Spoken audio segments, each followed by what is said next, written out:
ఏంటి పడుకున్నా అని చూస్తున్నారా? కాదండి. మనకి బిగ్ బాస్ హౌస్‌లో పడుకుంటే మనకి కుక్క అనేది మొరుగుతుంది కదా! మన మణికంఠ వచ్చేసి పడుకుంటే మాత్రము బుస్ అనుకుంటా ఏదో నాగంపాము మ్యూజిక్ వచ్చినట్టుగా వచ్చింది. అదొక భయంకరమైన సౌండ్ లాగా వచ్చేసింది. డాగు కొంచెం అరిచినట్టుగా అనిపించింది కానీ మ్యూజిక్ అనేది వెనకాలకెళ్ళి సౌండ్ అనేది వేరే వచ్చిందన్నమాట. అక్కడ మనకి నవీన్ అంటూ ఉంటాడు, ఆయన లోకం ఆయనదే, మనము ఒక లోకం అయితే ఆయనది ఒక లోకము, మనుషులతోటే కలవడు అనుకుంటా చెప్పేస్తాడు అన్నట్టు.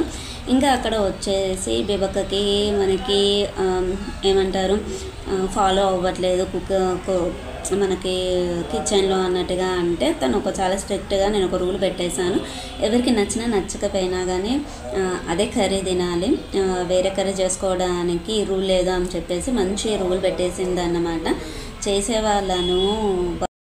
చేసేవాళ్ళను గెలికితే ఎట్లుంటుంది తెలుసా? అట్లనే ఉంటుంది. పెట్టది అడకాదినని అది అన్నట్టు. వీళ్ళకి వంటలు వచ్చినా కానీ మాకేమో అవసరం అన్నట్టు కూర్చుండి తినుకుంటా వీళ్ళని వాళ్ళని మాట్లాడుకుంటూ ఉంటే చేసేటోళ్ళకి రేషన్ వచ్చి చేయకుండా ఉంటారు. ఊరికేనంట పిల్లిని చోచు అని కొడితే అది పులి అయి మీద పడుతుందట. అలాగా ఉంది అన్నమాట. ఇక బేబక్క సహనం కోల్పోయారు. ఇంకా నిన్నైతే సాఫ్ట్గా ఉండే, బట్ ఈరోజు ఇంకా తన బ్రతకం అనేది చూపించేస్తూ ఉన్నారు. ఇంకా ఇక్కడ వచ్చేసి అండి మన అబిన్ అఫ్రేద్ మణికంఠని నామినేట్ చేస్తాడు. ఏంటని అంటే తనే మాట్లాడుకుంటాడు, కెమెరాల దగ్గర ఉంటాడు, ఒక్కడే ఉంటాడు అని అంటే మణికంఠ నేను సాంగ్స్ పాడతా అని చెప్తాడు అన్నమాట. తను ఏంటనంటే అమ్మాయిల దగ్గర ఉన్నటువంటి కొంచెం గ్రాస్పింగ్ పవర్ అనేది, వాళ్ళ మెంటాలిటీ ఎలా అనేది అది అన్నమాట.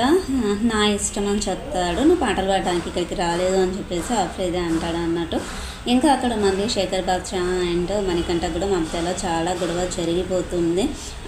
తర్వాత మన పృథ్వీరాజ్ది నామినేట్ చేసినప్పుడు ఏమంటారు, మన గిన్నెలో అన్నీ వాష్ చేశాడు అని చెప్పేసి మధ్యలో మన కిరాక్ సీత మాట్లాడితే నువ్వెవరు మధ్యలో మాట్లాడడానికి అని చెప్పేసి అక్కడ కూర్చున్న జడ్జెస్ అంటారు, మరి మీరెవరు మాట్లాడడానికి, మధ్యలో మీకే రైట్స్ ఉన్నాయో మాకా రైట్స్ ఉన్నాయో అని చెప్పేసి వాళ్ళు అంటారు అన్నమాట.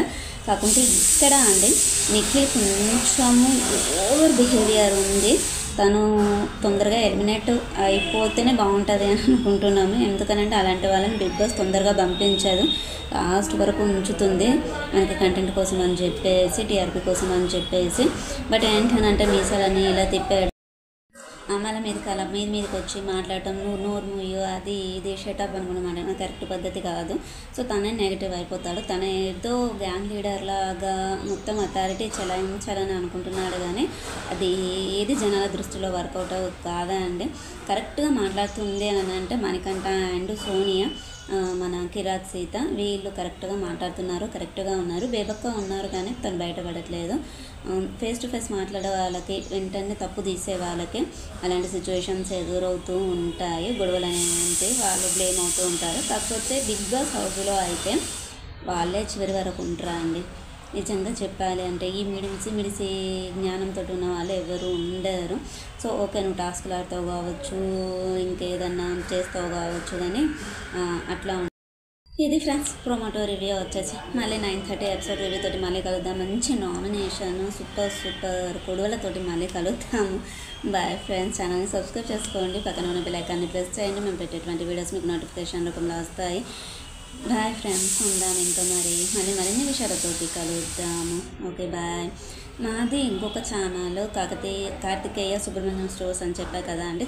దసరా సందర్భంగా అందులో అన్ని ప్రోడక్ట్స్ అన్నిటి లింక్స్ పెడుతున్నాను. సో నేను వీడియో లింక్ కూడా నేను వీడియోస్ కింద ఇస్తాను, లాంగ్ అండ్ షార్ట్ రెండిటి కింద ఇస్తాను అన్నమాట. సో ఒక్కసారి చూడండి, మీకు నచ్చితేనే తీసుకోండి. So okay bye friends.